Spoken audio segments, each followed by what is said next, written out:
Alrighty, here we are then for a fairly early lap of Nurburgring GP that's going to be uploaded on a Wednesday instead of a Thursday or Friday. I know, not much difference, but I'm at Silverstone this weekend, so I can't upload it Thursday or Friday. So you just get the lap earlier and wonder why I'm already driving Nurburgring GP. But as per usual, guys, be sure to subscribe and hit the like button if this video does help you.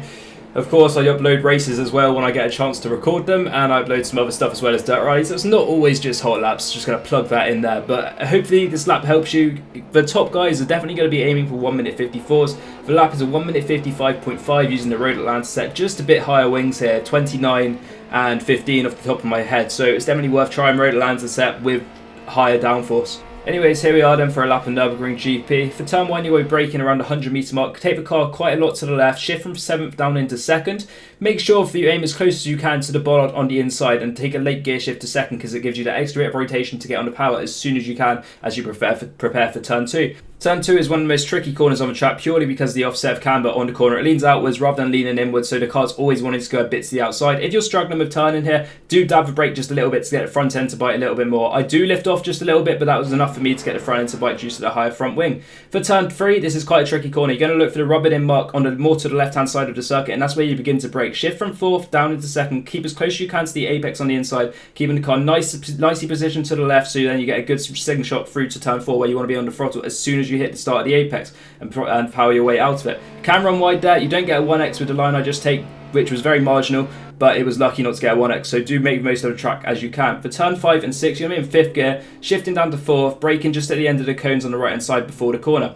Keep the car towards the centre of the track, and you're going to be braking almost simultaneously after you picked up the throttle from 4th gear. You're going to shift down into 3rd, and I need to shift into 2nd to get that extra bit of turning, which allows me to fit on the throttle as soon as possible on the exit of turn 6 for getting a good run down towards turn 7, the hairpin. This hairpin's incredibly difficult due to the fact you need to trail brake in and also pick up the throttle as soon as you can without understeering too wide on the exit. It's very easy to do that, but make sure you brake shifting from 6th down into 3rd initially, then into 2nd to get that extra bit of turning. Going to look when you brake on the left hand side, there's a bit of drainage cover. You're going to brake just after the start of that on the left hand side. Throughout the corner, you're going to be aiming to get on the throttle as soon as you can, hopefully by the mid part. If you clip the curb on the inside, it does help drag you around just a little bit, and therefore you're going to be gaining speed on the exit. I don't manage to hit the curb nicely then, so I do lose a little bit of time, but still get a good run up through the Schumacher S.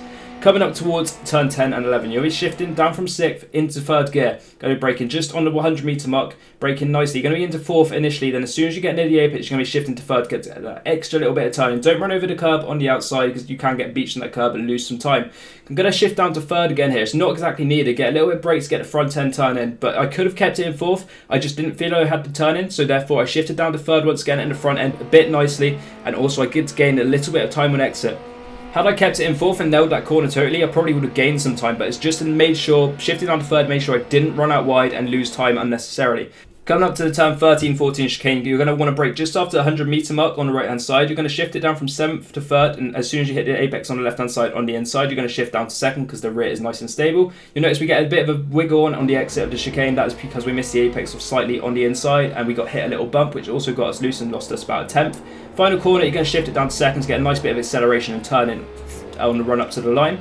The lap is a 155.5, not a too bad lap. Final chicane could have been improved, but again, it's just momentum through that and being nice and smooth on exit, and also getting the apex, but not getting the higher bit of the apex because that gets you loose and loses you a lot of time. Hopefully this lap's helped as per usual, guys. Doubt I'm going to be able to do, well, I won't be able to do the stream on Sunday, so apologies about that. But still, check the forum for the lap and the setup that will be uploaded. And then for streams and stuff, we'll get back to normal as soon as possible. Anyways, hopefully this lap helps. Be sure to leave a like on the video and subscribe to the channel. Any tips or any help, just ask in the comments. I can obviously give feedback. But the full lap's coming up, so I'm going to leave you with that. And cheers for watching. See you next time.